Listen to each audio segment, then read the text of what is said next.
বুদ্ধ পূর্ণিমা উদযাপন করতে দেশের কোন কোন বুদ্ধ মন্দিরগুলিতে গেলে যে বুদ্ধ পূর্ণিমা উদযাপনে সামিল হতে পারলে সবথেকে বড় প্রাপ্তি হবে আপনার জীবনে।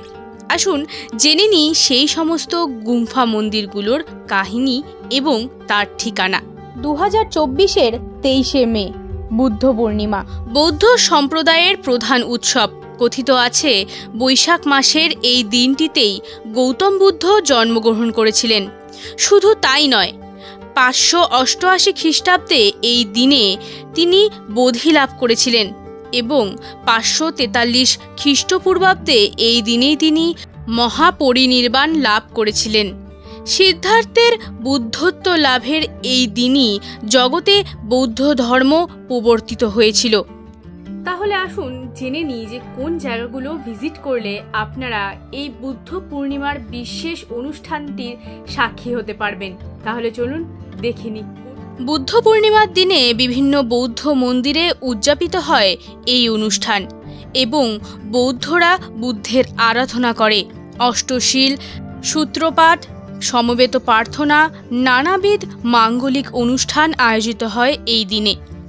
বৌদ্ধ মন্দিরের গুম্ফাগুলিতে বুদ্ধের জীবনের বিভিন্ন দিক নিয়ে আলোচনা সভার আয়োজন করা হয়। এই সমস্ত জিনিসের সাক্ষী থাকতে গেলে বুদ্ধ পূর্ণিমার দিন বেরিয়ে পড়ুন বাড়ি থেকে।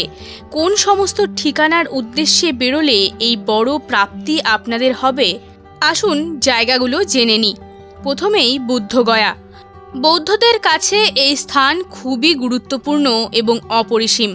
পর্যটকদের কাছেও বিহারের বুদ্ধগয়া খুবই জনপ্রিয়। এখানকার মূল আকর্ষণ হল মহাবোধি মন্দির। কথিত আছে গৌতম বুদ্ধের এই স্থানেই বোধি লাভ করেছিলেন এবং বুদ্ধ পূর্ণিমার দিন এই মঠ সেজে ওঠে নানা রূপে। বুদ্ধ পূর্ণিমার দিন বুদ্ধগয়ায় উপস্থিত থাকলে এই অভিজ্ঞতা আপনাদেরও হবে। শোনা যায় এই মহাবোধি মন্দিরে সম্রাট অশোকের আমলে তৈরি হয়েছিল। পরবর্তীকালে গুপ্ত বংশের রাজারাও এই মন্দিরের সংস্করণ করান।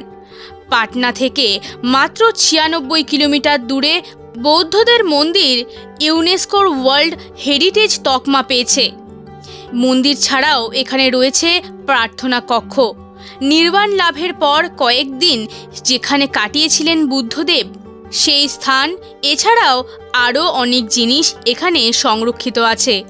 এছাড়াও এখানকার বিশেষ আকর্ষণ পদ্মপুকুর ইত্যাদি স্থান। বুদ্ধদেবের সাধনাস্থল ছাড়াও বুধগয়ায় রয়েছে অনেক দর্শনীয় স্থান। মনিস্ট্রি, চীনা মন্দির, সুজাতা মন্দির, সুজাতা কুটির, বার্মিজ বিহার, মনিস্ট্রি এবং অনেক কিছু। এরপরে দ্বিতীয় জায়গাটি হল লুম্বিনী, নেপাল। বৌদ্ধ ধর্মাবলম্বীদের কাছে নেপালের অবস্থিত এই লুম্বিনী মন্দির অত্যন্ত গুরুত্বপূর্ণ। এর একটা আলাদাই তাৎপর্য রয়েছে, কারণ লুম্বিনী গৌতম বুদ্ধের জন্মস্থান। লুম্বিনীতে এলেই মায়া দেবীর মন্দিরে যেতে পারবেন এবং বুদ্ধ পূর্ণিমার দিন এখানে অগণিত মানুষ আসেন। সারা বছরেই নানা আচার অনুষ্ঠান চলতে থাকে এখানে। তবে বুদ্ধ পূর্ণিমার সময় এলেই এখানে অভিজ্ঞতা হবে একটি আলাদা চিত্রর। এখানে রঙিন পতাকা দিয়ে সাজিয়ে তোলা হয় মন্দির চত্বর এবং এই জায়গায় কিন্তু সম্রাট অশোকের নির্মিত স্তম্ভও রয়েছে, যেটা না দেখলেই নয়। আসুন 3 নম্বর জায়গা জেনে নিই। তৃতীয় জায়গাটি হল সারনাথ, বারাণসী। গৌতম বুদ্ধ এখানে প্রথম তার ধর্মপ্রচারের প্রচার শুরু করেন এবং সারনাথের বুদ্ধ মন্দিরে বুদ্ধ পূর্ণিমা উদযাপন হয় একদমই অন্যরকমভাবে। আধ্যাত্মিক পরিবেশে মনমুগ্ধকর এক অনুভূতি করতে পারবেন এই জায়গায়। সারনাথের বৌদ্ধ পূর্ণিমার দিন এই জায়গায় নানা জায়গা থেকে মানুষ আসে।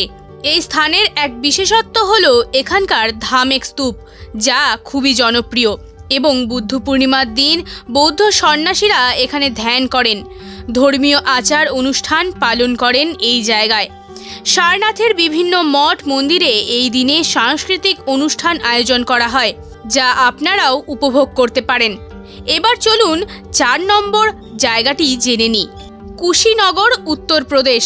গৌতম বুদ্ধ শেষ বিশ্রামস্থল এই জায়গা, উত্তরপ্রদেশের কুশীনগর। বৌদ্ধ পূর্ণিমার দিন এই স্থানে আরাধনায় মেতে ওঠে সকলে। ভোরবেলায় প্রার্থনা মন্ত্র উচ্চারণের মাধ্যমে শুরু হয় বুদ্ধ পূর্ণিমার নানা আচার অনুষ্ঠান। ফল এবং মোমবাতি দিয়ে সাজিয়ে তোলা হয় এই জায়গা।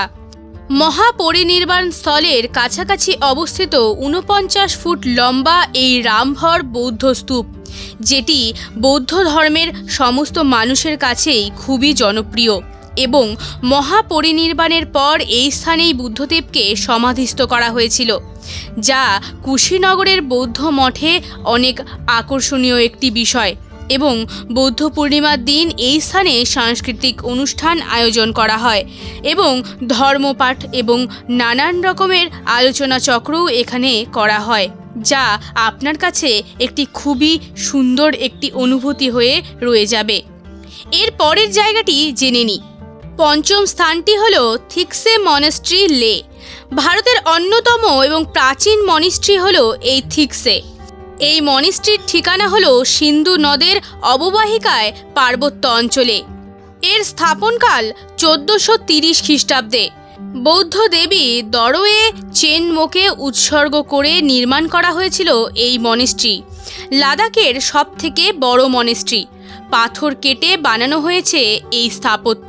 এর কারুকার্য অপূর্ব সুন্দর, যা মন ভরিয়ে তোলে। পাহাড় এবং সবুজে ঘেরা এই মনিস্ট্রি বুদ্ধ পূর্ণিমার দিন বেরিয়ে আসতেই পারেন আপনারাও। এরপরে ষষ্ঠ মনিস্ট্রির নাম জেনে নিই, সেটি কোথায় অবস্থিত সেটিও। মিন্ডোলিং গুম্ফা, যেটি দেরাদুনে অবস্থিত। বৌদ্ধ ধর্মাবলম্বীদের কাছে খুবই জনপ্রিয় এই দেরাদুনের মিন্ডোলিং গুম্ফা। উত্তরাখণ্ডের দেরাদুন জেলায় রাজাজি ন্যাশনাল পার্কের কাছাকাছি অবস্থিত এই মনিস্ট্রি। এই মনিস্ট্রির প্রধান আকর্ষণ হল বুদ্ধের 107 ফুট লম্বা মূর্তি। বুদ্ধ পূর্ণিমার দিন এখানে বেশ জাঁকজমকভাবেই উদযাপন করা হয়ে থাকে। গুম্ফা সাজানো হয় লাল, নীল, হলুদ পতাকা দিয়ে। গুম্ফার সন্ন্যাসীরা সকাল থেকেই নানা অনুষ্ঠানে মেতে ওঠে। এছাড়াও স্থানীয় বাসিন্দারাও আসেন এই জায়গায়। এছাড়াও পর্যটকদের ভিড় চোখে পড়ার মতন হয়। সপ্তম মনিস্ট্রি হল রুমটেক মনিস্ট্রি, গ্যাংটক। সিকিমের গ্যাংটকে এই বৌদ্ধ গুম্ফায় চলে যেতে পারেন। সবুজ জঙ্গলে মোড়া পাহাড়ের কোলে গুম্ফার উৎসব আনন্দ এই সমস্ত উদযাপন করতে হলে চলে আসুন সিকিমের এই গুম্ফায়। নিরিবিলি পরিবেশ এই গুম্ফায় আধ্যাত্মিক অনুষ্ঠানের জন্য খুবই একটি জনপ্রিয় জায়গা। এছাড়াও কান পাতলে শোনা যায় শো শো শব্দ, পাখির কুঞ্জন, যা কানে আসলেই মন যেন আনন্দে ভরে উঠবে।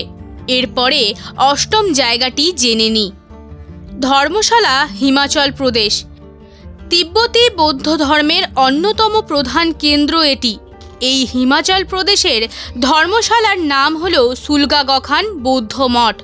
ম্যাকলিয়ডগঞ্জের কাছেই অবস্থিত এই মঠ। চারিদিকে পাহাড়ে ঘেরা, যেন শান্তির পীঠস্থান।